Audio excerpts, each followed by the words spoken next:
What I'd like to speak about today is, in a certain sense,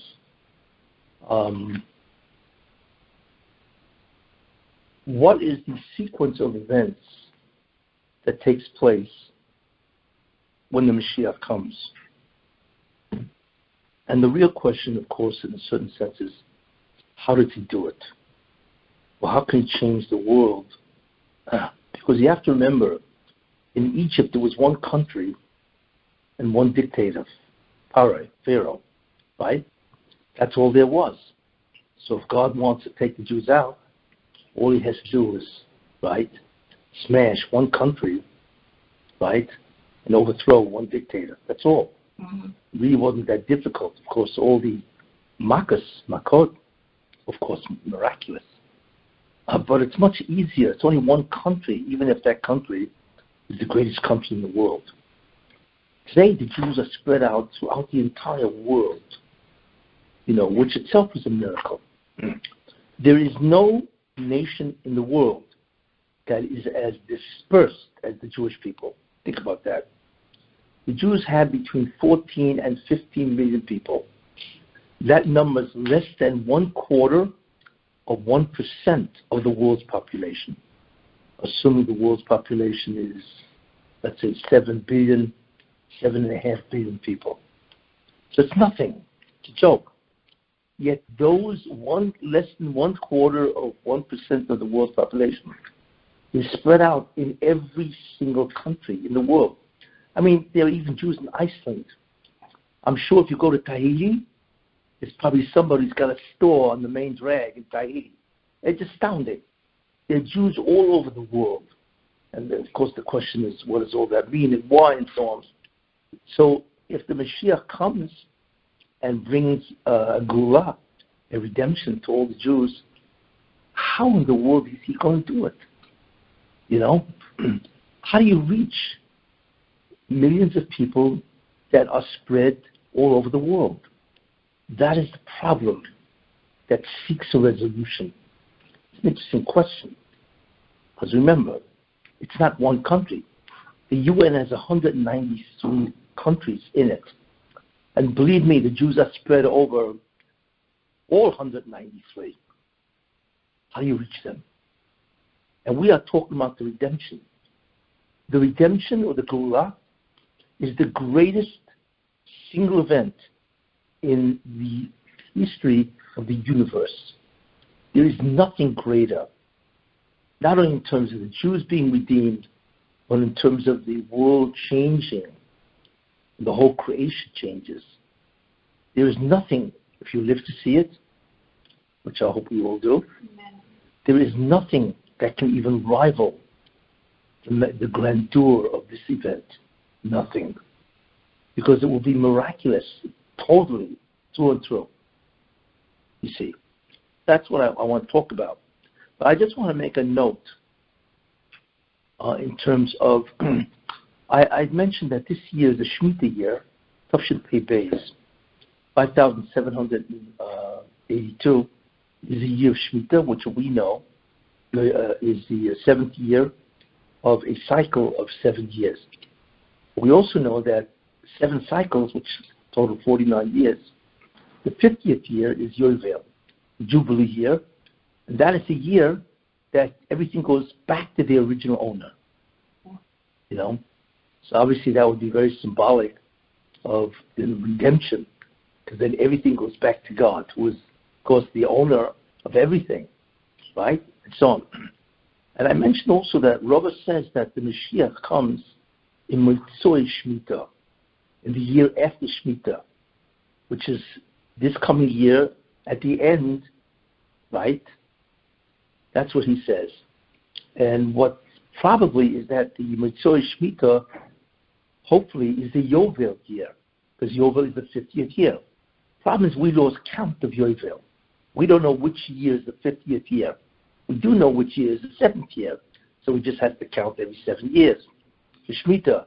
But we don't know of the Shemitas, which is the last, which is the year before Yovel. We don't know. Wouldn't it be interesting if next year, if this is the 49th year, the 7th Shemitah of that cycle, and next year, right, at the end of the year, is Yovel. Wouldn't that be incredible, huh? And the Mashiach comes. And I said also, a little while back, that if the Mashiach does come at the end of Yovel, at the end of the 7th year, then the shmita year must be a preparation in some way. It has to prepare, because God will not bring the Mashiach, suddenly. There has to be a preparation before the redemption, because the shock would be too great for the entire world, let alone the Jews, and so on. A lot of things have to happen, I also mentioned that Elul, before this year, which is now, that Elul is considered the preparation for Rosh Hashanah, which is next year. So I had mentioned that, lo and behold, we may see, you remember, tremendous things in Elul, which are, in a certain sense, redemption. Right? So far, we've seen two things. And people don't realize that. What I mean something in terms of preparation for redemption, that in some capacity, evil is overthrown. You see. So the first thing that we saw was goodbye to Governor Cuomo. Right? Out of nowhere.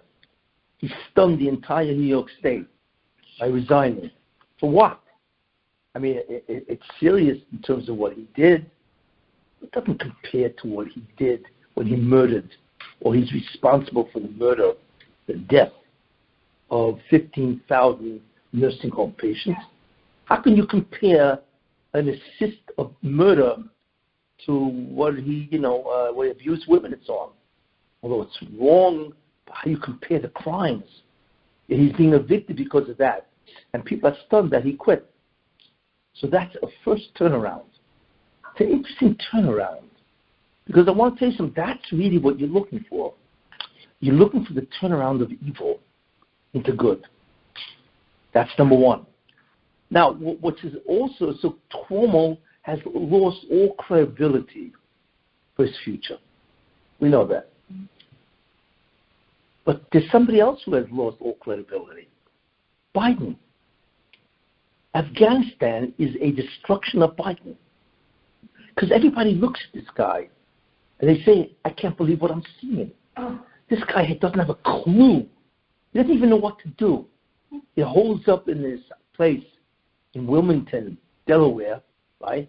He doesn't know what to do. He just stares out there. And then you realize all the guys who work for him, Secretary of State Blinken, Milley, Chief of Staff, Chief of Staff, whatever, and so on. None of these guys know what to do even. And how could they have committed such an idiotic plan? You should know one thing. This plan, you want to get out. The real question is, what are they doing in Afghanistan in the first place? And the answer is because that's where Al-Qaeda was, Osama bin Laden. Fine. So what you do is you put a base there. And they did. And they wiped them out. But you don't have to nation build. You can't build Afghanistan into a nation. Because it's not a nation. It's tribes. And people don't see themselves as unified. That's the problem. They can never be a nation. So they just spent $1 trillion for nothing. But even if you want to pull out, which they should have pulled out years ago, and just left a big base there, because then Afghanistan doesn't become a terror state, right? You want to do that? Okay. So they have a plan. You don't pull out guys the day you want to pull out. You pull out guys slowly over the weeks, and you leave a major base. You see? It's just incredible to watch. So what you realize Biden has done is an act of incredible treachery. How do you do that to Americans, American citizens, right? How do you do that to all those people that helped America? It's an act of incredible betrayal to these people. And then you look at Biden, they realize this guy doesn't have a clue as to what to do. He and all his assistants, also, they sound like idiots when they talk about this, you see. But what does that mean? It means that Biden has now lost credibility because they're saying that this is going to mar the reputation of the United States, not just this year, for generations. Because not only that, it projects an aura of tremendous weakness to the world. Who do you think is laughing? China, Russia, Iran, North Korea. They're all laughing their heads off. We ought to charge them, for the comedy that America just put on. You see. And this is what's happening. So America has lost tremendous credibility, respect, and honor in the world. You see. And of course, the reason for that is Biden and his crew, his administration. So that's a turnaround, isn't it? That is a turnaround, isn't it? From out of nowhere, God has destroyed the credibility of Biden and his administration and the Democratic Party. And now they're all desperate. They have to get rid of Biden, which is really very bad. They have to get rid of him because they see him as a tremendous liability for the elections that are going to be coming up. They're desperate, and so on, But in any case, of course, the question is what happens after that, because Kamala Harris is worse than Biden. There's a lot you could say about this woman. None of them are good, And if you think Biden is worse, the problem with Biden is that, he can have tremendous amount of Americans against him. I believe Kamala Harris can create a civil war. But she's going to come down with things which are so ridiculous just to seek power because she's a power-hungry person. A megalomaniac that doesn't even recognize her own incompetence, which is very dangerous. And if that happens, it's very bad. America may rebel. You never know. It doesn't take much to ignite America. And I don't know if you realize that, but they say there are 400 million weapons that are in the hands of Americans. That's more than American people. Imagine, they say you cannot even get ammunition in the gun stores. In any case. But anyway, in that sense, it's good because it's a turnaround of evil, that God has destroyed the reputation of Biden and also the Democratic Party. So let's hope that this is part of the preparations. What can I say? Anyway, okay. And like I said, it's happening in Elul, which is a preparation for shmita, which who knows, hopefully, will be the preparation for the Gula itself. Okay. That is a statement about current events.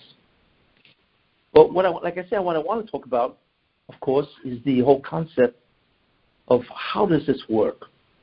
And for that, I have to introduce ideas, which in many ways are, to a certain extent, esoteric, mystical, but I will try to explain them. Because you really have to understand, because remember one thing, the redemption is mystical. We're not talking here about, people don't understand. They think, well, the Gula is, right, is there's no more anti-Semitism, which of course there won't be any, right? Everybody's going to be making a great living, right? Food, health, everything, right? That's not what the redemption means. Didn't mean that in Egypt. What was the essential idea of Egypt? It wasn't just to free the Jews from slavery, although obviously you have to do that, or else you can't do anything, right? If you don't have that. The essence of the redemption in Egypt was Matan Torah. God said, I have to give you my Torah.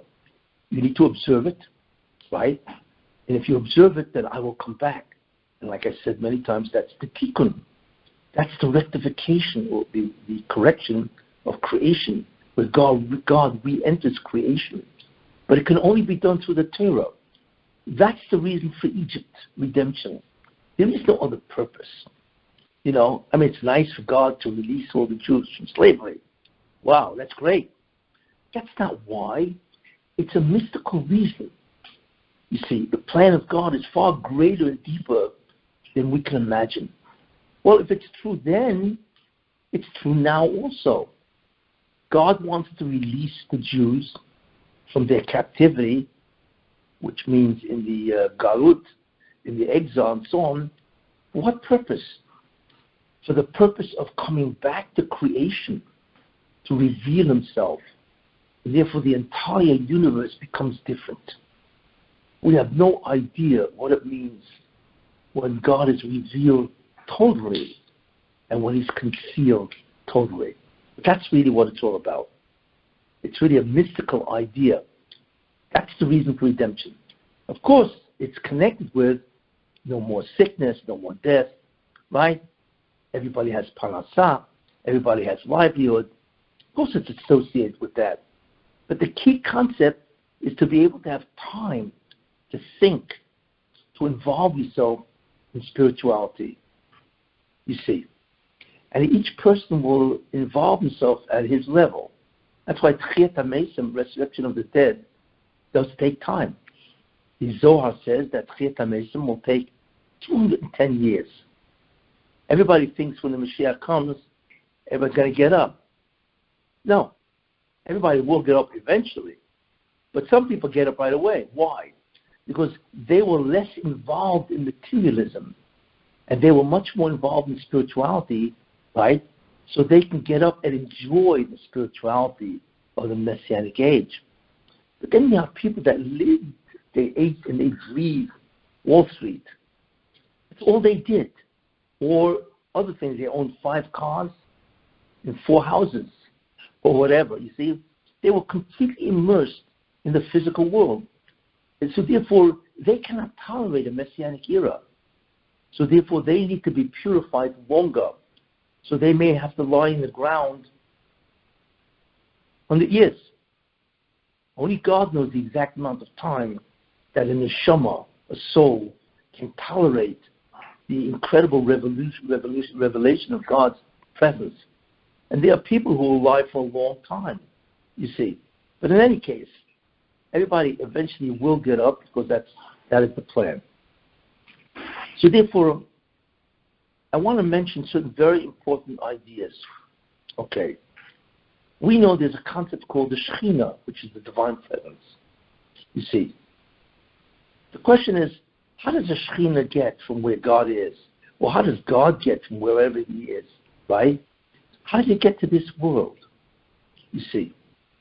So the answer is that God creates 10 forces.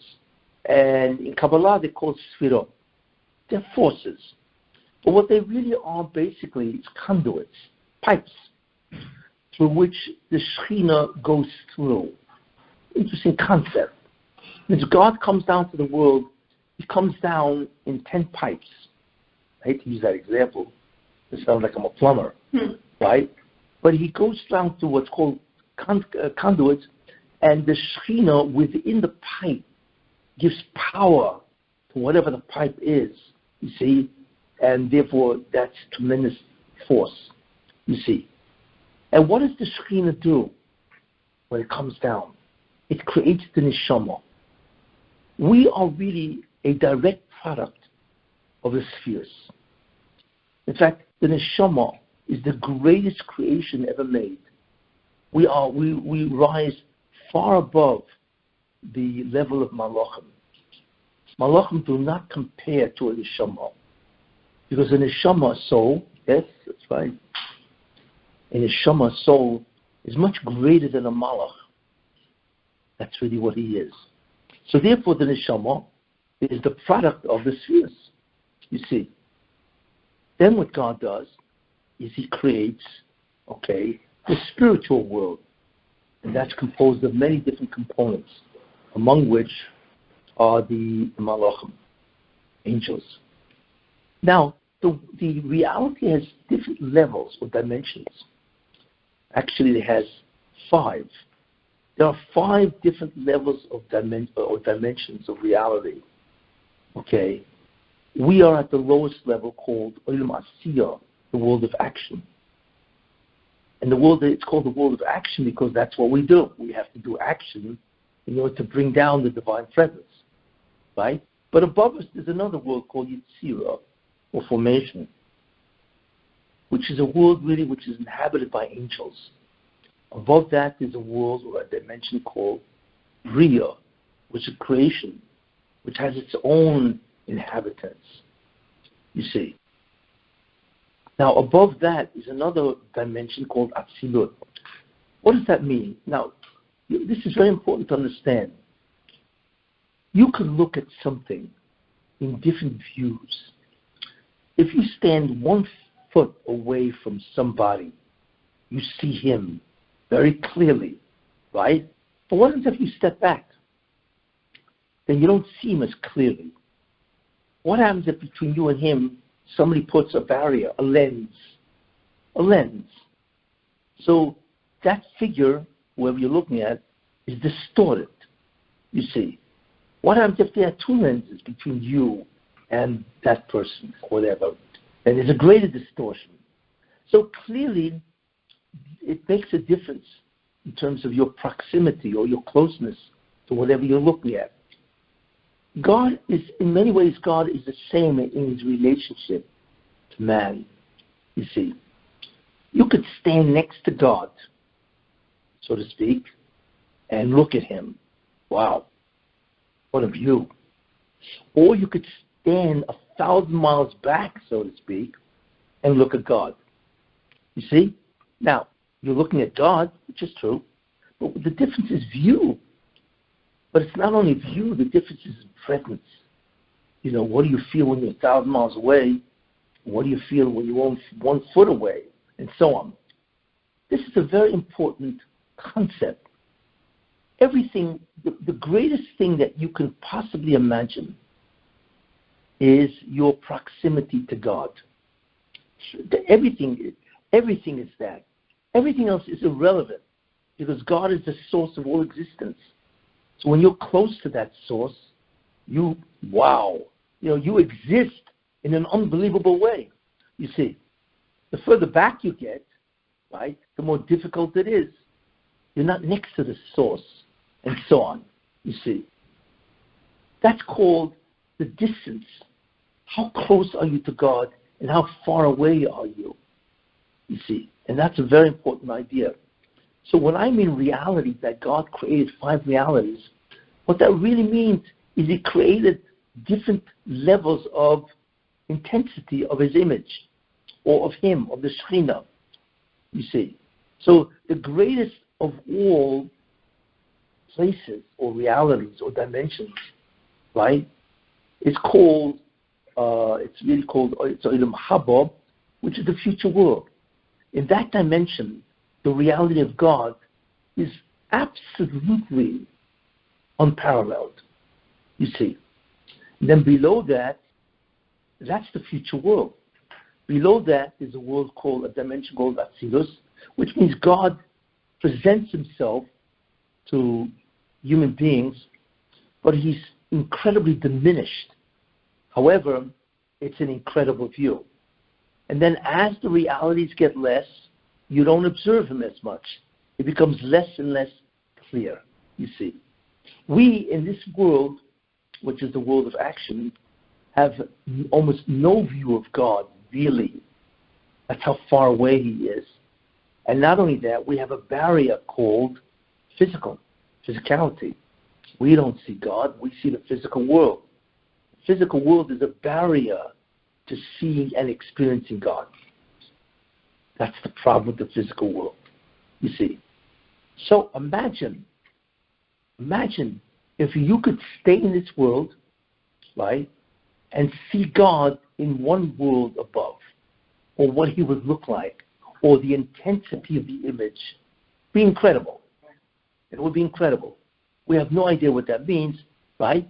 But is it possible? Is it possible to stand in this world, Olam Asiya, the world of action, and look into the one right above us, Olam Yetzira, the world of formation, which is inhabited by angels, and see what they see, or experience God the way they experience God? Is that possible? Yes. That would be an interesting question. And the answer is? Yes. Yes, it is possible. Not only that, it is possible also to see into the world above that. Yes. Now, the question is how? And the answer is the neshama, soul. The soul has 5 parts. Mm-hmm. It has what's called the lowest part, nefesh, because that's what connects you to this world. Remember, the soul is spiritual. But it has a link, like a chain, that connects you to this world. In other words, the neshama is inserted into a physical body, right? And it is connected to this world through the physical body. No problem. So you certainly can see that, you're looking, right? You really the neshama looking out through your physical body. You don't recognize yourself to be a neshama. You have no idea what that is, right? You think you're a person with a physical body, right? Which you are, but it's a suit of clothing. It's really what it is, you see. Now, imagine you step up into the world above this, right? There's an aspect of the neshama that is linked or connected to that world. That's called the ruach. You see, it's called the ruach, which is the spirit. That's the translation, right? What does that mean? That means the neshama can look into that world because ruach, which is a part of the neshama, is connected to that world. And therefore, if the blinders would be taken away from the ruach of your neshama, you would see into that world. It's an incredible experience. Because you're no longer looking at a physical universe. You're looking at angels, you see. Now, there's a third part of the neshama, which is called also neshama, an individual part, that is connected to the world above that, bria. That means you are connected to the third level going up. And you can actually experience the residence of that place beyond belief. There's a fourth part of the neshama called the chaya. That is connected to atzilus. That means you are actually connected to a fourth dimension going up. See? Therefore, it's possible that if you can remove the blinders off the neshama of that part of it, you can actually look into atzilus. We have no idea what that is. And there's a fifth part called yechida that is connected to Ilam Haba, the future world. And if you can remove the blinders from that aspect of the neshama, you could see into the future world. You see, be beyond belief. You don't realize that the neshama of a Jew, it has 5 parts. Each part is linked to one of the worlds, of the 5 worlds, thereby enabling it to experience and see into that dimension. Very important concept, you see. So, this is the concept of the neshama. Now, what we also see is when the shreena enters the universe, right? It enters the universe, you see. It enters through the spheres, which I told you, which are conduits, which allow the divine presence to come down, you see. But then it enters the neshama, you see. And it is through the neshama that the shreena enters the world, which is really interesting. So therefore the neshama is called a gate, a portal. The modern term is portal, right? That the divine presence goes through the neshama into the world. It's amazing when you think about that. How do we know this? Because there's a pasuk. There's an actual pasuk in the Torah that says this. It says, "V'osu limigdash," God is commanding the Jewish people to build a temple, a Mishkan. "V'osu limigdash," and they will make me a migdash, right? Which happens to have been the Mishkan. A migdash is a residence of God. "V'shochanti b'soicham," "V'shochanti," and I will dwell b'soicham in them. Now it should have said, "They will make me a Beis Hamikdash," which is build me a Mishkan, and I will dwell, right, b'soichoi, in it, which is the Mishkan. It doesn't say in it, it says in them. So wait a minute. Why? We understand that God said make a Mishkan, so God said, and I will dwell in the Mishkan. So v'shachanti b'soichoi, and I will dwell in it. It doesn't say that. It says, "V'osu migdosh," and they will make me a migdosh, and I will dwell in them. What does that mean? Because we now understand the entry of God into the world is through the neshama of a Jew. So then from them I will now manifest in the place called the Mishkan. But it has to go into the neshama first. We are the entry point of the divine presence into the world. And through us, then it goes to the Mishkan. You see? And that's why it says, even though I'm telling you to build a Mishkan in order for me to reside there, right? But it will only enter through the neshama, the b'seicham. That's what it says. Very important idea. Okay. Now, this was great. And the truth is that the Jews did not need a Mishkan at all. Why do I need a Mishkan if God resides in me? Maybe you could tell me that. Why do I have to go to a place to experience God, called the Beis HaMikdash or the Mishkan? Why would I need that for? Right? I am the Beis HaMikdash. That's what it means. We are the Beis HaMikdash. We don't need another place to go to experience God. I can experience Him within myself, you see. And the truth is that before the sin of the golden calf, which they did after Mount Torah, that's exactly what the situation was.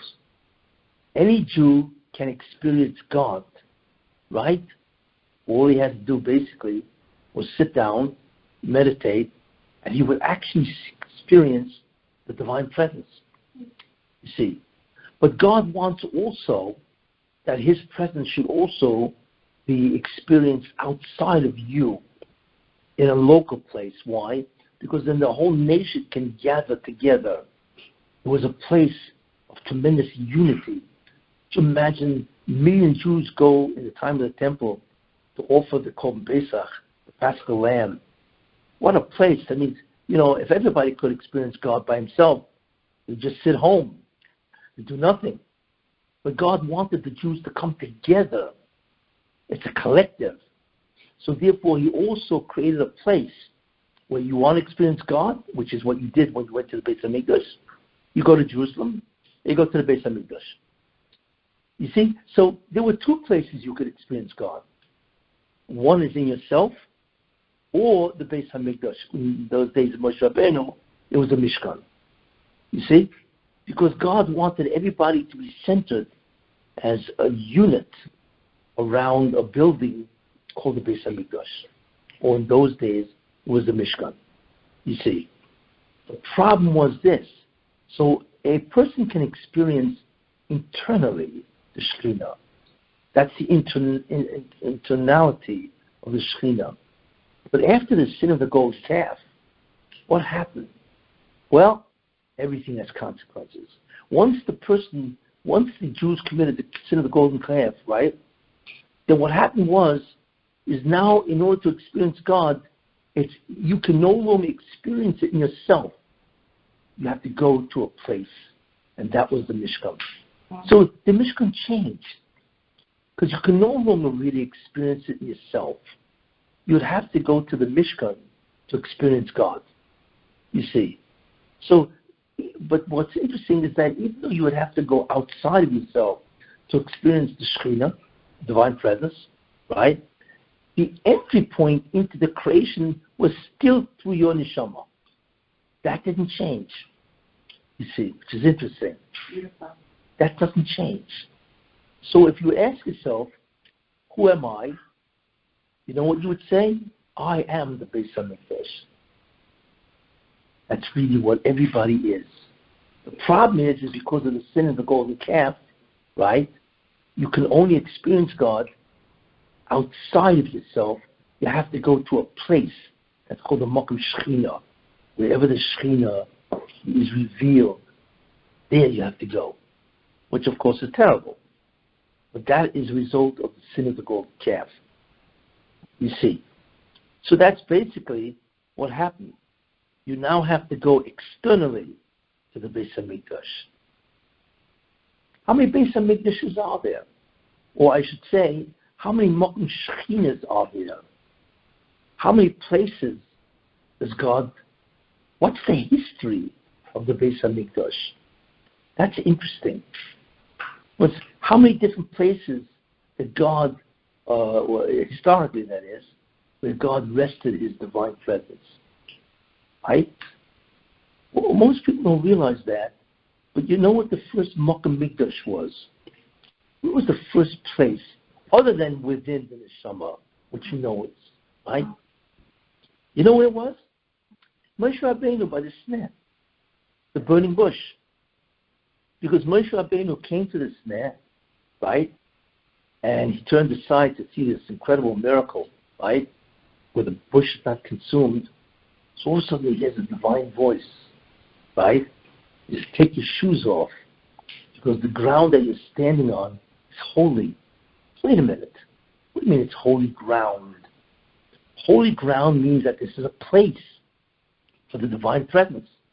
You see? Because it's holy ground. You got to take your shoes off. You see? So Moshe Rabbeinu is experiencing the divine presence outside of himself. When you really think about that, you see? And therefore, that is a Mokum Mikdash. That is a place of the divine presence. The snare was really the first place that you could say was a residence or a place of the shreena. Didn't last long, lasted about a week. And then he went to Egypt and so on, right? So when you think about that, the first Beis HaMikdash, if you want to call that, or the first place of the divine presence is the snare. Second place is the Mishkan, right? That we know clear. I mean, the Torah goes a whole concept of the Mishkan, how to build the Mishkan, many, many parshiyos in the Torah that talk about how to build the Mishkan. You see? And we can all, as part of the idea, we can all say, why spend so much time on everything about building the Mishkan, all the components, the measurements, right? The components and the measurements. And the answer is because what the Mishkan is a model of creation.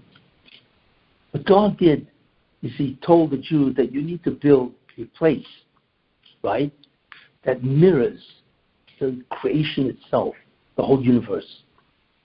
So, Mishkan, when you look at the Mishkan, if you study the Mishkan, its parts, its place, its measurements, its components, they exactly parallel some aspect of the universe or some aspect of creation.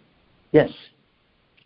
If you look at the Mishkan with all its measurements, all its components, they actually parallel creation. It's like looking at a little model of New York City, where each piece, each building, right, mirrors or parallels a building in New York City, right? If you study the Mishkan, and it's very mystical, right, and the Ramchal wrote a whole sefer about this, it's called Mishkan Elyon, where he actually parallels the Beis HaMikdash to the whole creation. And Mishkan Elyon, yeah. And that's what it is. So you study this Mishkan with all its parts, or the Beis HaMikdash, all its parts. You study the Oren and the table, the Shulchan, and so on, all the different, the Menorah. Each one mirrors some aspect of the creation. And you can actually figure out creation by looking at the Mishkan. Because the Mishkan is a model of creation. It's a representation of creation. In fact, at the beginning of Vayikra, the Malvin, who's a famous commentary, he goes through a detailed understanding of the Mishkan and what the parallel is in creation. Very interesting. The whole Malvin. It's very Kabbalistic. Because by studying the Mishkan, you can actually study the creation itself. By the way, there's a second model. So the first model is the Mishkan. The second model of creation is the human body. Mm-hmm. That's why we are called Tzelem Elokim. Yeah. The human body mirrors exactly creation. Every organ, blood, you name it, is there because it models, it parallels some aspect of creation. You see. That's why it's interesting. In the old days, if you went to the Ari and you were suffering from some organ, right, whatever, he would look at you and he would know, well, where's the pain? Which organ? Oh, that organ means that you did a sin, this particular sin, and it's blocking some aspect, some ore, energy, whatever, in that aspect of creation. And he would tell you what to do tshuva on. That would be the medicine. Because if you did tshuva, if you repented, then you unblocked that aspect of creation, which means that aspect of creation can now shine into the organ that represents that aspect, and guess what? It would be cured. It was called a Kabbalistic doctor. I don't know how the AMA would look at that today, the American Medical Association. I don't think they would buy too much. But in those days, the Mekubalim, the Ari, and so on, they could do that. They knew what was wrong with you, not because every sin that you do in some way blocks the divine energy that's supposed to come to that particular organ, because you are a model.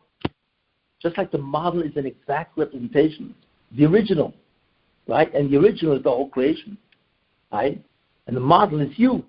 So you can actually figure out what the problem is. Yeah. If we had that knowledge today, it would be incredible, because you can cure any disease, because all disease is nothing more than the blockage of that divine energy to that organ, and because of the sin you did, and the sin is what blocks that energy from coming down. So therefore bacteria can come in as a result of that. You see? Yeah, it's very interesting. Yeah. So that's a second model. So the first is the Mishkan, and the second one is the human body itself. That's why we're called Tselem Elokim, the image of God, because we represent the entire creation. But in any case, so the first was, like I said, the Sneh. The second is the Mishkan. The third was the first Beis HaMikdash, right? Shlomo Melech built the first Beis HaMikdash, so that's a continuation of the residence of God. See, so that's the third place. That was destroyed. So therefore, the next Beis HaMikdash, the second Beis HaMikdash, was built, right, by Ezra and so on. And so that was the third place of the Beis HaMikdash. But remember, the Beis HaMikdash, if it was ever studied Kabbalistically, to actually see the parallel to the entire creation.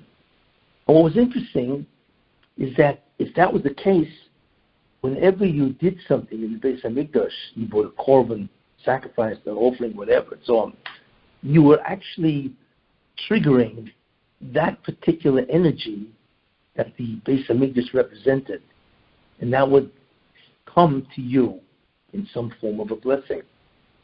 So that was, it's like a trigger device, Beis HaMikdash, you see. And therefore, as a result of that, the Jews are able to relate directly to creation through the model itself. It's like the model itself was connected to the whole creation. So you can't deal with creation, but you can deal with the model itself. And the model was a trigger. You see? So that's how you're actually able to influence so many different things. You see? So what you begin to realize is knowledge of this is far deeper than, well, it's a building, that you brought sacrifices. No. It was the power of that model to influence the entire creation. In any case, and then, but the problem was that Beis HaMikdash represented the universe, all of creation, as it was then. Because that's what the model does. It represents everything only then. But what about after the Tikkun? What about after the Mashiach comes? Right? So that Beis HaMikdash will now represent, right, a different universe. It will represent a creation that has been rectified by the Mashiach or by the Jewish people. That is why the Beis HaMikdash Ashlishi, the third Beis HaMikdash, right, in Yechezkel, he talks about building the third Beis HaMikdash. That's where it is. And what's interesting is God told Yechezkel, even though Yechezkel, the Ruach HaNetzah destroyed the second base of Mikdash, the first base of Mikdash.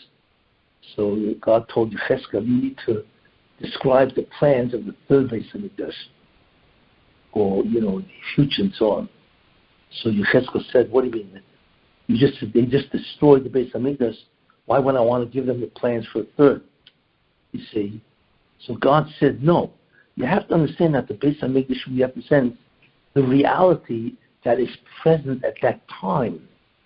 And by understanding the third base of Mikdash, you'll understand that there will be a rectification, or else there can't be a third base of Mikdash. Because what's it going to represent?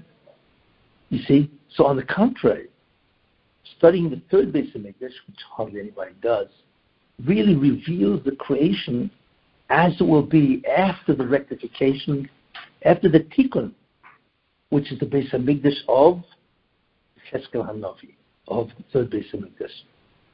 So the secret of what the universe will look like is really the third base of Mikdash, because it represents the reality after Yechezkel. Interesting concept, and so on. So therefore, he was able to do that. In any case, where is the shreena today? Right? We know that the shreena never leaves. People think the shreena left. It didn't leave. Where is it today? Everywhere. Okay, but really, I'll tell you where it is. Since the shreena left. In the marriage. Who? In the marriage. In the marriage? In the marriage. So when you unify, when you have that unification, you're bringing it into the world. You're bringing that presence of the shreena. Yeah, but where is a place that it actually resides? Synagogue.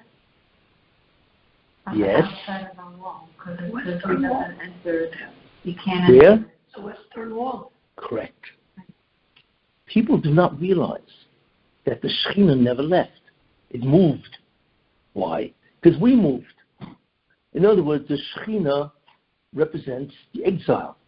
We went into exile, so the shreena went into exile, which means it left its place. But we went throughout the entire planet. The shreena doesn't leave the base of Mikdash. So what it did do is it went to the outer wall. So the Kessin Ma'aravi is really the base of Mikdash of today, you see. And that is why, if you go to the Kessin Ma'aravi, if they ever let you in today, because you can't get into Israel today, right? And you go to the Kessin, you feel something different. What are you feeling? You're not feeling a wall. There's something, what you're feeling is some type of presence. A presence of which there's a closeness. What is that? That's the shreena. Except it's been severely reduced.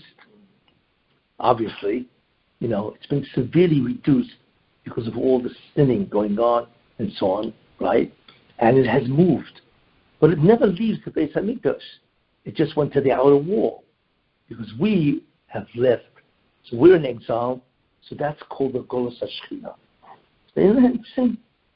That the Beis HaMikdash, the Kessin Ma'aravi, is really the last Beis HaMikdash.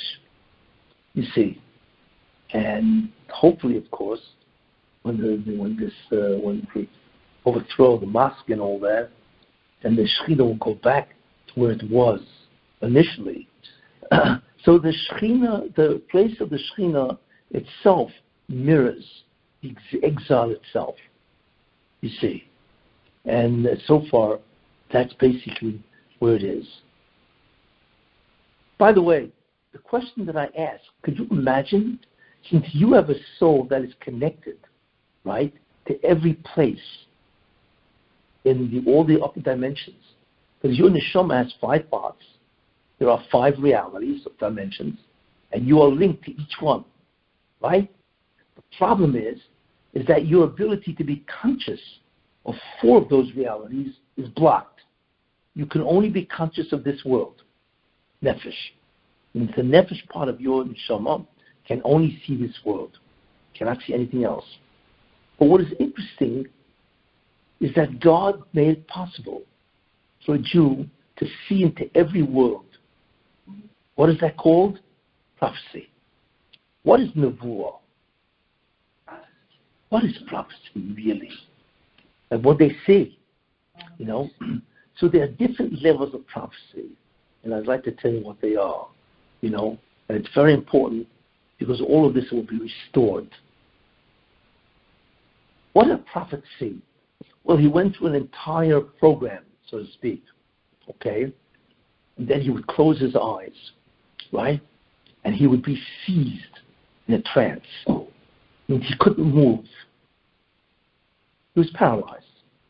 The only thing that worked was his brain, his imagination, and his intellect. And what God did is God fed his mind with images and understandings, which spoke about messages and information. Now, the interesting thing about a Navi, a prophet, the great prophets, Shiur Navi and Yirmiyahu and so on, they were, and I can appreciate that, they were able to see into Bria. It's beyond belief. But that's not what they saw. They were able to turn on their neshama, and all of a sudden the blockage would be removed, and it was as if they were standing in Bria. However, they were able to look into Atzilus, beyond belief. They could see how he revealed himself to their imagination as the intensity of Atzilus. But they were standing, so to speak, in Bria, one level below. And that was beyond belief. That's what these people were able to do. We talk about Shmuel HaNavi, right? Yeshayahu, right? Now, Moshe Rabbeinu, who was the greatest of all prophets, what did he see? He was incredible. Mm-hmm. And you'll see the difference between him and everybody else. They saw it in a trance. He was conscious. He was awake, which is beyond belief. And what he did is he also stood in the dimension called Bria, right? But he was only one lens separating him from Atzilus. He's literally at the border of the reality called Atzilus. And he was literally at that border, so he could look into Atzilus with the greatest clarity ever given to a human. Now, he had to have that clarity. Why? Because he received the Torah. He received the Torah with that clarity, you see. So the Torah was given with that clarity, where you could stand in Bria and look right into Atzilus, although you're standing in Bria, you see. So you literally, I'd say, it's like standing at this door, glass door. You're on one side, and there's somebody right on the other side. There's only one pane of glass separating you. That's an unparalleled look. That was the Nevuah of Moshe Rabbeinu. It was total clarity while he was awake. And you needed to have that because he could not distort the Torah. Because once God was given the Torah, he couldn't have Moshe Rabbeinu looking in and making a mistake. You see? Now, after Moshe, things got worse. Nobody was as great as Moshe. So what happened is they began to stand back in Bria, in the world of creation. And they could still look into Atzilus. But they were no longer one glass away. Now they were like, a mile back, 2 miles back, depending on how great of a prophet you were. But the main idea of prophecy is you were able to look into Atzilus, which is the highest world in this world, besides the future world, of the appearance of God. We have no concept of what even that is, and so on, you see. So they all stood in Bria, looking into Atzilus. The question is, what was the distance in Bria? Were you right up against the glass? Or you were a mile back, 2 miles back, 3 miles back, you see? But they were all phenomenal prophets. Incredible. So there's actually a way to do this. In those days, they used to have schools of prophecy. Yeah, you can register. You can register to be a Navi. And they actually taught you how to do it. You had to meditate on divine names. You had to be tremendous personality, character, midas tovas, emun and bitochen, all kinds of. There's a whole program that you had to follow, But at the end of the program, depending on how much devoted you were, you would go through the process, meditate on the divine name, and then automatically you would be paralyzed, right? But you were not asleep. You just could not move, so you wouldn't distract by the movements of the body. Because when you can move, everybody's got all kinds of twitches and all that, right? You were distracted. So it would stop, you could look, and you would have that prophetic vision. And why would a guy want to be a Navi? I mean, other than the experience of seeing something that is absolutely beyond belief, right? The reason why you'd want to be a Navi is for all the divine secrets. See, people don't understand. There are only about 48 Nevi'im that told the future, what would be. But the Chazal tell us that there were over 1 million prophets in Israel. Not just 48. Yeah, over 1 million prophets in Israel, all doing this. Can you imagine the registration of the yeshiva? Right? Now the question is, why would they want to do this? And the answer is to not only experience God, the vekus, the attachment to God, right? But to experience divine secrets. Yeah, because the information that you were fed in the imagination and in the intellect was unbelievable. Unbelievable. It's all the secrets of the Torah. That's why they did it. Even though they were never appointed to go out and speak to the Jewish people about repenting, only 48 of them did that. Most of them never had anything to do. We don't even know who they were. But there were over 1 million prophets in Israel. And it was available to anybody, basically. You see. Imagine that this is what people want to do. So that's the greatest experience ever known, is a prophetic experience. It was the greatest spiritual experience you can ever have.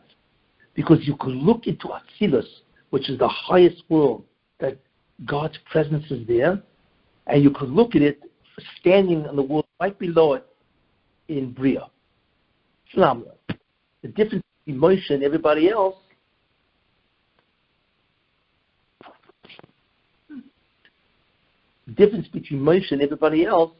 is the distance, and therefore the clarity. Now, as time went on, and the first Beis Hamikdash was destroyed, so what happened? Right? And here's what happened, and that's Yechezkel. Yechezkel, as great as he was an inferior prophet to the others. Because since the Beis Hamikdash was destroyed, that means the divine presence receded. So that's what it means. Beis Hamikdash is destroyed, so the divine presence goes back, recedes. So what does that mean to a prophet? Well, what it means, you can no longer stand in Bria. You could stand 2 down in Yetzirah. So Yechezkel stood not in Bria, but 1 down into Yetzirah, but he also could look into Atzilus. But he was like 100 miles away. He wasn't even in Bria. He was in a much lower world, you see.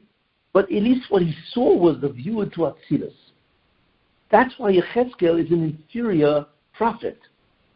His prophecy was greatly inferior to any of the others, you see. But he was still a Navi. He was still a prophet because he can look into Atzilus. Then after the second Beis Hamikdash was destroyed, you couldn't even do that. So you did not have Nevuah anymore. So what did you have? You were able to stand in Yetzirah, right? And not look into Atzilus. But you could speak to the people in Yetzirah, the Malachim. That's called Ruach HaKodesh. Divine inspiration. That's the real Ruach HaKodesh. Where you can be conscious of Yetzirah, that world, which is right above ours, and you can actually speak to the Malachim, because that's where they are. You see? So that's called Ruach HaKodesh. And their Tanoim used to do that. They used to close their eyes, do whatever you have to do to get there, and all of a sudden be conscious of Yetzirah. Mamash, be conscious of it. It was through the imagination, and then they used to speak to the Malachim. You find that with Rabbi Shmuel Atzmai in Yom Kippur, and they asked, by the Hadrian, who wanted to kill the 10 Tanoim, right? So they told Rabbi Shmuel, go up and ask if this decree can be rescinded or not. So that's what he did. We say it in Yom Kippur. The Tia Rabbi Yishmael Atzmai, and Rabbi Yishmael purified himself, because that's what you have to do. Be Olel Amorim. And he went up. Wait a minute. What do you mean he went up? No elevator, right? What it did means he consciously became aware of Yetzirah. And he was able to speak to a Malach. So he asked the Malach, Mamash, speaking to a Malach, because he's now conscious of that world. You see? So he asked the Malach, is this decree reversible or not? So the Malach said, no, not reversible. I have heard, it's not reversible, and that those are the 10 martyrs, right? But what did he experience? He experienced Ruach HaKodesh. Because you could stand in Yetzirah, Yechezkel stood in Yetzirah, and he could look into Atzilus. That was a real Navi. But once you could no longer look into Atzilus and only speak to the denizens of Yetzirah, that was called Ruach HaKodesh. That ended. Once there was no longer a red heifer or aduma, you could not remove the tumah, and therefore you cannot experience that Ruach HaKodesh. You see? So that second way of experiencing that also disappeared. You see, and so on. It's funny, they talk about, one of them, I think, Rabbi Mechoni ben Akona, he was experiencing Ruach HaKodesh. He was like out of it, But somebody had to ask him something or talk to him. So what do you do? So he took an article which is Tameh, and he touched him. So immediately he became Tameh, and he immediately woke up. Because you cannot be Tameh and walk into Yetzirah. It's funny, that's how he woke him up. He got him out, doesn't record what he said to him when he pulled him out. Why? Why did he do this, this experience is worth $1 million. What are you doing, and so on, What would people pay if you could do it to people today? What could you charge them? I'm not talking about getting high on a chemical. It's nonsense. When you take these kind of things, opiates and all that, that's a chemical change. Because the brain can change chemically, no problem. I'm talking about the real McCoy. You actually go there, talk to Malachim. I mean, it's beyond belief, and so on. And Jews did this for 1,000 years. It's only so it ended about 200 when the Paraduma was gone. You could no longer become purified, and the Paraduma ended. So you could no longer become purified. You could not become Tameh, right? So you could no longer forget about Levuah, because that was the destruction of the temple. The divine presence receded, but even you could not experience Ruach HaKodesh. But there's still things you can do. There's still things you can do today, believe it or not. Not those two. Those are the greatest of the, You can have Gil Elio appears to you. You can have Chaloim, prophetic dreams, and so on. Mm-hmm. And so on, But the main idea is that these are the different availabilities toward a person who really wants to be spiritual. You could really do this, And all of this shows the love of God. Why would God allow this? So imagine, even though you're stuck on earth, you can actually see into a different dimension. What would that do to your Muna? Incredible. I mean, it's like you're there. You don't believe in God. You know God. You see Him. You talk to the shreena. It's like we can only imagine. All of this will be restored in the Messianic era. You see? But the beauty of it is that it will be restored internally, not externally. Means even if you don't go to Jerusalem in the Beis Hamikdash, you can do it what's called in place, shelter in place, as they say, right? You can actually speak to God in that sense, in the Messianic era. You see, that's what's very important. I get to understand these ideas, because that leads me into the next topic, of which I will have to stop, because it's going to take too long. That is, what does all this have to do with the Mashiach, and how does all this come about? And the answer is through the third temple. The third temple is the conduit. The third temple is what restores all of this. And that is the Messianic era. That third temple is not just the third temple. It is the restoration of internalizing God in you. So V'shulchanti b'soichom, and I will dwell in them, actually becomes operative in the Messianic era, because the third temple appears. And it must appear, because that's the gateway to the whole world of Yetzirah, you see, which I will explain next week. I know it's a little heavy, but listen, I try to be very clear. Look, my goal is that you shouldn't be confused. My goal is not to make it easy in the sense that I'm going to talk about things which are simple and light, which you all know about anyway. This is the problem with a lot of lectures. You already know the ideas. So what's the guy saying that I don't know? Yeah, maybe he'll bring another verse, another pasuk, But if you think about it, 90% of what you hear, you already know. You may not know it in that way or with that pasuk, but you already know the idea. This is part of the problem. And studying the third temple. Right? What was that? Our main priority now should be studying the third temple. Yes, and the reason for that is because they don't know what I told you. That's why. They don't realize what the third temple is. The third temple is the gateway, as we will see next week, is the conduit to get back into Olam Yetzirah, to get back. In fact, I'll just leave you with this haunting thought. The third temple is the temple in Yetzirah that is brought down to the earth. Is it ready to go? Yes. Yes. In Heaven is called the Yerushalayim Shel Maila, Jerusalem from above. It's prayer, which is the third temple. It's exact mirror copy of the third temple. You see? So that's the gateway of this incredible ruach energy into the world, right? But wait a minute. What happens if you took that third temple, or you took that Beis Hamikdash in Olam Yetzirah, and you brought it down, and it becomes physical? It still maintains its property as a gateway. So all of a sudden, Olam Yetzirah pours out of that third temple into this world. So then you answered my question. Yes. We don't need to study it. It's already built. No, it's built. All the dimensions, this tall and this high and this product and this but valve and all when that. you study it, the merit of studying it is bringing it down. Correct. That's the problem. We have to do everything. God waits for us. He's a shadow. He waits. So when you study about the third temple, you actually bring it, you build it brick by brick. And then it manifests what you did. So there it comes.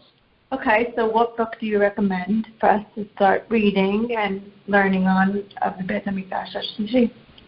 There was a book written on the third Beis Hamikdash. I think it's written by a guy, Makover, Makover. In fact, I have models of the third temple. You can buy. What? I happen to have a model of the third temple. Wow. But the problem is it's all cut out. I never put it together. What? Yeah. Yeah. So wait, is Makover the name of the author? I think that's his name. Yeah, I have it at my house. What's the name of the book? Third Temple. I think so. It's in English, by the way. But that's the incredible thing, that's why the Beis Hamikdash, the third temple, is part of the Messianic process, because it's the only way to bring down Olam Yetzirah into this world, where you don't have to go up there, it will come down here. But the gateway remains the same. So what happens is beyond belief. That means the energy, the presence of God, the shreena of what he looks like in that place actually appears here in this world. It's beyond belief. That is why the Messianic era is completely it's not possible to understand, because you are looking at a universe that runs by different rules and regulations. It's not the same universe. It is a universe of Olam Yetzirah where angels inhabit. So then what is it? We don't know. That is why you have never seen anything like it. People don't understand what's going to happen. It's not just, there's no wars, and now nobody gets sick. This is nothing compared to what we see. It's going to be a universe of which we do not understand its laws. That is how magnificent that universe is. Yeah. So when we, you go.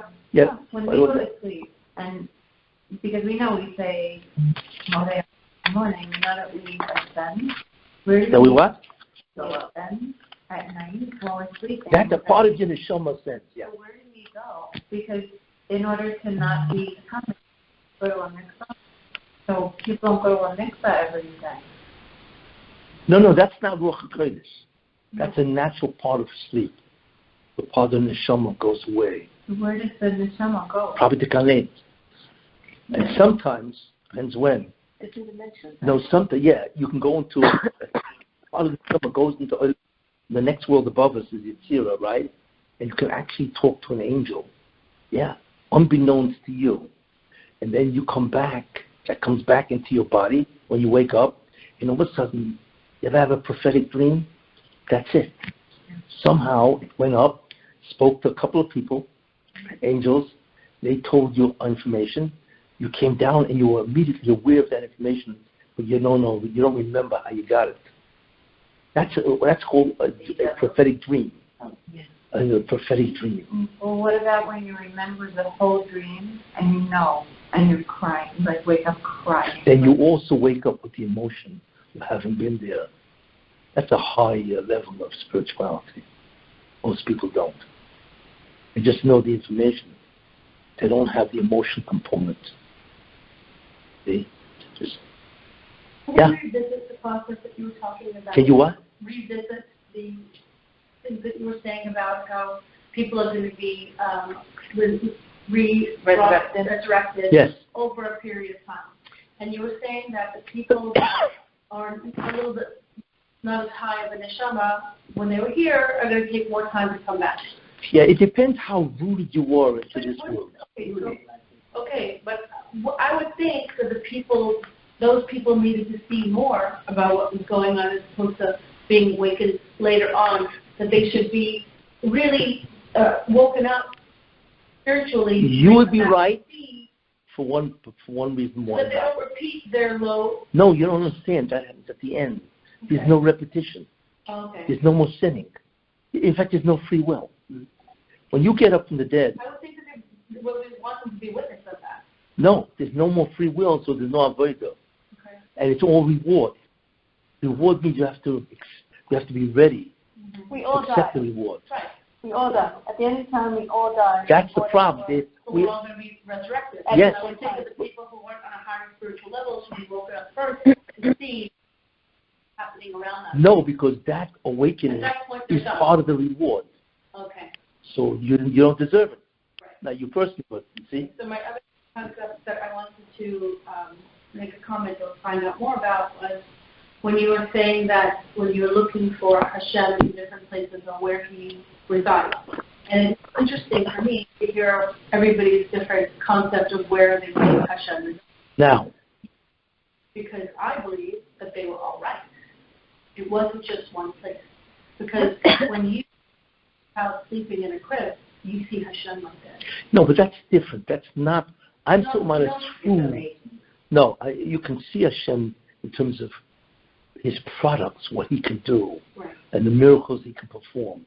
That's ma'om kumach b'secho. How deep is your works? Yeah, how great your works. I'm not talking about that. I'm talking about the real presence. Different. Okay, so my question is on that.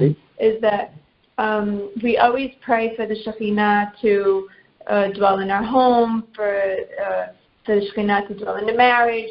So what aspect of the shreena are we praying for in those instances? It's a very good question. Thank you. If you'll notice, the word ish and isha is ish with a yud and a k. In the man he has ish, which is a yud, aleph yud shin, and the woman is aleph shin hey, the hey. So together yud k means God is in the union. Right. Yeah, but what that means is this. You see, which is interesting. It goes back to what I said. Remember, there's God, and He creates what's called the spheres, which are a conduit through which He flows through. This is the description, right? And so on, And those spheres, therefore, have the ability of creating reality. The first thing the spheres create is neshama, right? So it comes out that the neshama is connected to the shreena. Right? So the question is, to what extent does the neshama feel that? So, if a man and his wife are very spiritual, then their neshama it's already connected. The question is, to what extent is it cognizant that it's connected to the shreena? And that depends on the acts of the man and the woman. We're all connected to the shreena, because that's what a neshama is. You know what I'm saying? That's the reality of the neshama. But the question is, the ability of the neshama to feel its connection depends on its acts. See? So, ish and isha, yud and k, means that the man and the woman as a team are connected, right, to God. That's really what it is, right? The question is, can they experience that connection or not? And that depends on their acts. Okay. So that's what you mean. So how do you explain when you go somewhere and you feel the presence of the shreena? We use that term, or we feel the holiness. So what are we experiencing if the shreena is really at the Western Wall? The answer is you're experiencing the shreena within you. Igniting it within yourself. Correct. Because that's really where it is. Even though you feel that you're experiencing something, an external presence, not really. You're really experiencing something in you, except you're attributing it to that place. But there are really, places. It's you. You don't realize. The shreena is within you. All you have to tap into it. It's like somebody wants Kotzker Rebbe. Where is God? I asked him that. You know what he answered? He always come up with these incredible statements. Wherever you let Him in. Just let Him in. What does that mean? What do you mean let Him in? He's already in you. Just let Him into your conscious mind so you can experience. When you experience God, it's you, within you. That's a profound secret, that I dwell in their midst, not in the base of Mikdash. Except if you want to experience me, you have to go to that place. But really, it's within you, except you are sitting it outside. You see? So there's no places that are higher than other places. Besides for the Western Wall. Well, there are places. That's what I'm saying. Yeah, well, in that sense, there are places, right, that allow you more to experience in yourself than others. Got it. Is that a portal that's open more in a specific place? Correct. It's a greater portal, exactly. And that's really what we're looking at. We're looking for portals. Right. Gates. Vessels. Yeah, the greatest gate of all, like I say, in the Messianic era, is the descent of that third base of Mikdash. And is it different for each person? Because each person's spiritual connection is different in different places. What's interesting about that is that it probably is. but there's a minimum. And that minimum is beyond belief. So you don't have to cry about the fact that, but there's no question that some incredible tzaddik will experience more because he was closer to God all his life. Because remember, this is the time of reward, But there's no question that the minimum is beyond belief. The interesting thing about it is that every goy know this. They won't experience. They'll have to go over to you and somehow beg you, give me something of what you're feeling. You see? Because a goy has no four. He has a neshama, which he does. That was a gift of God to a goy. But he doesn't have 4 parts. He only has one, the nefesh. That's why a goy really, in many ways, cannot ascend. He can through his nefesh, because the nefesh itself is divided in those 5 parts. Mm-hmm. So it's like the nefesh of the nefesh. So he can experience somewhat, but he will immediately, when he comes into your presence, he will immediately feel this incredible rush of a divinity which he has never experienced before. And he's gonna have guys hanging around you that you won't believe. Can I ask a question about bringing it back to Torah for a second? Torah? Yeah, because when you were saying about ascending and finding out about a decree, it reminded me of the decree that they wanted to find out if it was written in the stone, if it was written in blood. That wasn't Torah. That wasn't. No. If it was. No, that was Yom Kippur. Well, we davened on Yom Kippur. No, that wasn't Talmud. That was Adrian wanted to kill the 10 stages. Okay. I thought that during Purim, though, it happened. Didn't it happen? No. On the decree said on the 13th day. No, nothing. Didn't somebody say it can be changed because it's not made in blood? All the Christians changed. If we want to really know. What I'm referring to is something which happened at the time of Hadrian, the 10 Harugi Malchus, the 10 martyrs that were killed to Hadrian, the emperor. I was talking about Purim. No, that's it. I have a question. Okay, so 2 questions. One, so the shreena is connected to all the neshama. So Yes. is that why all the neshama have to be down in order for the Mashiach to come? Well, So in that order it could be released? no, because in order to do the job, all the neshamot have to be down. Each neshama has a certain portion in the job.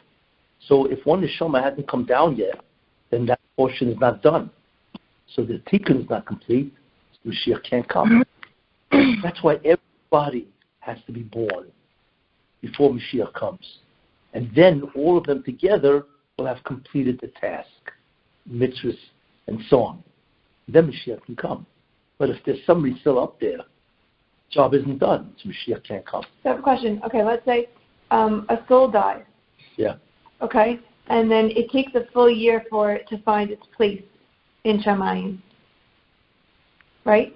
So then let's say if next year is the, God willing, the beginning of the Yovel, how do we explain the people who are dying, let's say now, like how do we explain for them to come back down in time for the Mashiach to come? Do you follow where I'm coming from? But that's Well, how it's only year. It's what we're considering as a year, but it doesn't mean that's how it is in heaven. Is that true? Well, each person will have to complete it before the Mashiach comes. But they don't have to physically be here, but their tikkun could be finished, and then they pass away, and then they just come back when it's resurrection of the dead. Yeah. Oh, so all the neshamas don't have to be down; they just have to be their tikkun finished. Yes, that's right. Got it. Okay. And then the next question I had is that you said that the presence of the shreena is severely reduced by the kotel right now. Yes. So, okay. So didn't we say that when the Pekidah happens, the Mashiach is released, and that's also from the klipa, and then that's a form of the shreena also from its klipa eventually. Yes. So how is that presence going to be felt to us clearer if the Beit HaMikdash is not there yet? In that time period where it's still not here, like, are we going to feel it more? Does it... The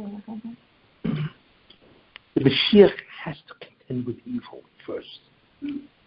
When I talk about the Beis HaMikdash coming down, it will come down after he has been released and is able to now bring down that holiness. But first his job is to destroy evil. You see that from the Torah and so on, that he will go to the nations. So the Beis HaMikdash will not come down until he has completely vanquished the nations. However, what will happen, the Beis HaMikdash will be built before the Mashiach ben David. Okay. Before ben David comes. So we're really talking about Mashiach ben Yosef, his first stage, and then after he completely vanquishes evil, then you'll have the Beis HaMikdash coming down, and then after that, then you have the war of Gog and Magog, because once the Beis HaMikdash comes down, then everybody goes crazy because they realize their way of life is over, right? And then you have Mashiach ben David, and then you have the Messianic era, so on. Okay, so it's a period of stages. If there's a preparation for us now, let's say, we say that Elul is a preparation for Rosh Hashanah. Yes. Okay, and then the year before Yovel is that preparation as well. So, are we going to have a preparation where we start elevating to receive the presence of the Shekhinah?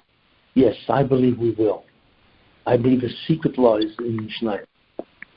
I was going to talk about next week. The Mishnah. Yeah. The Mishnah is better than Mishnah. Yes, and I mentioned over time, but I want to bring it in context next week when I talk about that, because I believe that God wants to restore Torah to the Jewish people. In fact, that's a motto that I feel is very important, to restore Torah greatness to the Jewish people. And I believe it can be done through the study of Mishnayos Be'iyun in depth. Because the Mishnayos is the entire oral law. The entire oral law. People underestimate what that is. And I mentioned that the oral law is a totality of Torah. And if you study the oral law, it's as if you fulfill the oral law. I mentioned that, you see. So when you study Mishnayos, not only will you have studied the entire oral law, you will have fulfilled the entire oral law. So just by studying that, and I brought you the Chazal, which is incredible Chazal, and this is what it means, Ein hagluyos miskansos. The exiles can only be gathered. This is the end. Ever only because of schus, the merit, limud mishnayos. Says that. It's a medrash. In Sav. It's incredible. And the reason for that is because this has to precede the Mashiach. God will not bring a being, a human, of that stature to a nation that is steeped in evil, tumah, corruption, and everything else that, tragically, the Jews are involved with. We don't even know what's going on with the Jewish people. The Jews are vanishing. I mean, there will always be a certain amount of people, Jews, it's a great deal to talk about that, how to solve the problem. I believe that it's possible to solve the whole problem. But anyway, he will not bring the Mashiach to a nation that is absolutely degraded. Where one it is? Go to Manhattan. You know how many Jews are in Manhattan? You go to L.A. You know how many Jews are in L.A.? There's 500,000 Jews in L.A. That's why I want to, most of them are gone. And they're all involved, and we know what goes on in L.A. All the homosexuals. It's incredible. Like every person you want to talk to wants to become a lady or a man. It's unbelievable. It's like, what is this? They're crazy, Or Like I told you, we live in Mempeh Shai Tumah. That's I meant give a whole shit on that. That's really what it is. We live in the 49 levels of Tumah, and God said enough is enough. That's why He's ending it, because it's irreversible. It really is. Because once they've made that constitutionally correct, it's irreversible. I mean, you cannot discriminate against some kid that says, I want to be a girl. You know? And I understand that kids can change their body parts without even consent of their parents. I mean, you're talking about evil that you've never seen before. Right. I mean, what do you mean, a kid? Are you crazy? Well, he has no idea. What's an 8-year-old kid know about being a girl or a boy? You know, how many guys? Yeah, because let's say a guy's got 4 sisters and he's the only boy. Of course he wants to be a girl because they're getting all the attention, right? So what does that mean? He's going to perform a... What is this? What does the kid know? Yet they have permitted this. You have no idea the evil of that. And the abortions after birth? Oh. I mean, that's what Yeah. Yeah, you can kill. What is that, 24-hour period? You kill the kid. Legalized murder. Legalized murder. Oh, yeah. I mean, we cannot even begin to understand the... It's happening now. Yeah. They killed, a fully grown kid, born, murder him. It's all murder. They're all murderers. You know, we have no idea what's going on. So, you know, I mean, the question is, how long will God tolerate this? And America is supposed to be the showcase of the world, right? Everywhere else, it's probably worse. You know, that's all. You know, I believe that's why basically it's really over. You know, like I say, you know, but yeah, I'm just talking about, you know, how everything has to change and so on. You know, and what has to happen with the Mashiach. You know, the whole concept of... Do you think this is the beginning of the end or the end of the end? The beginning of the end, I think, or the end of the end? Yeah. No, it's not the end of the end, it's the beginning of the end. It's already over. What does that mean? Well, over means that God has decreed that I'm ending it. So it's the beginning of the end. Okay, Rabbi, do you still think that it's going to be within 8.5 years? Because last year was 9.5 years. I know. I think it'll be quick. I want to tell you something. We cannot even imagine how bad the world is now. What's it going to look like in 8.5 years? Scary. Scary is right. Scary is right. No, it's not like go anywhere. It's everywhere's the same. Or worse. You can't do anything anymore. What is the Iceland is doing right about now? Say what? The Persians of Iceland. They're gone. They're persecuting people all Who? over the world now. Yeah. Yeah, if you come out in any which way with a preference of man, woman, you are persecuted, yeah. I mean, you hear stories, you can't believe it, you know, what's going on. And it's going to get much worse. Much worse. So what I mean, you know, what's God going to do? Look at this. No. Because they're going to destroy his world, you know. Flooding and fires and everything. Yeah, in Europe I hear it's heat, crazy 118 degrees. I hear that in, you know, a whole bunch of countries. Fires, floods, Earthquakes. extremes, earthquakes. I heard somebody call it earth. What's it called? And of Not course, earth pangs, Mashiach, but earth pangs. earthquakes. And they all say, you know, they're all saying it's global warming, exactly. Why don't they just realize Because they don't see God as the determinant of everything. What it is, no. So they're going to have a rude awakening. What can you say? Okay, so again, I know I say this a lot, but I feel like we all need to hear it again. So it's going to get worse. We're still going to see worse coming in our, you know, on the screen of the global world. Yeah. The stage of the global world.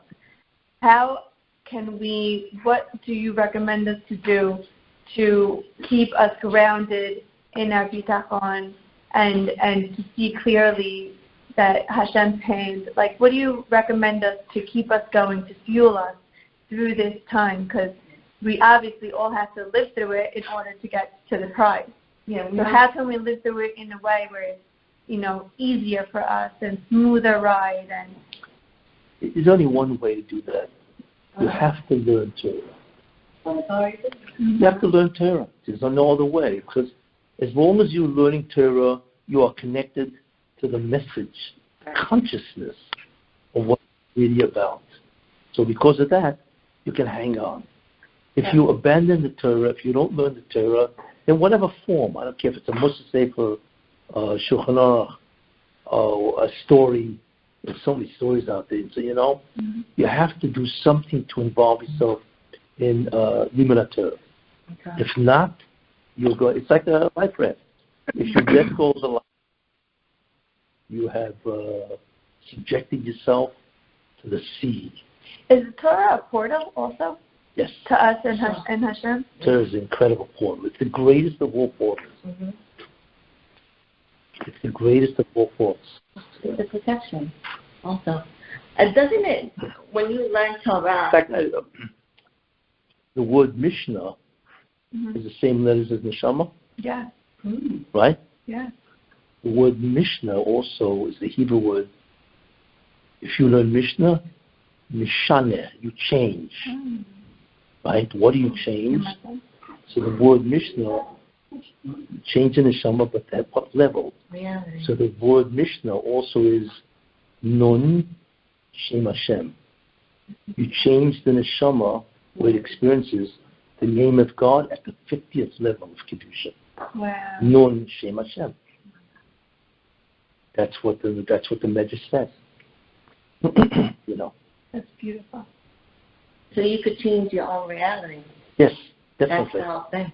Really That's want Torah. That's what Torah does. That's it. Yes. Changing your own reality. In fact, it's so powerful. What God actually says, "Alavai oisi ta'azoivu." If they want to abandon Alavai, they should abandon me. There's Teirasi, but my law, my Torah, al ta'azoivu. Don't abandon. Why? Sheha'or sheba. Because the light in it, machzir lemuta, will restore them. The Torah in and of itself will ignite the spark of the neshama to reattach. In and of itself. Because the Torah really is part of God in that sense. It is commandments of God. It's part of the Moshe. See? So that's really the only way. You have to in some way learn Torah at whatever level, whether it be learning Chumash, Tanakh, a Moshe Sefer, even a story Sefer, Gedolim, whatever. There's all these stories out there now. That's the only way to maintain your attachment to Judaism. It's like being I got a vision. It's like being in the eye of the storm. In the eye of the storm. Yeah, the only way is peaceful and beautiful, but you could see what's going on. the rage. But you're in the eye of the storm, and in the eye of the storm, nothing's happening. It's all beautiful and peaceful, and that's exactly what the Torah does. That's what we have to do. Yeah, it's the only real way. So next week I want to go much more further into the concept of what the third base Hamikdash really does, Mashiach, and what God will do.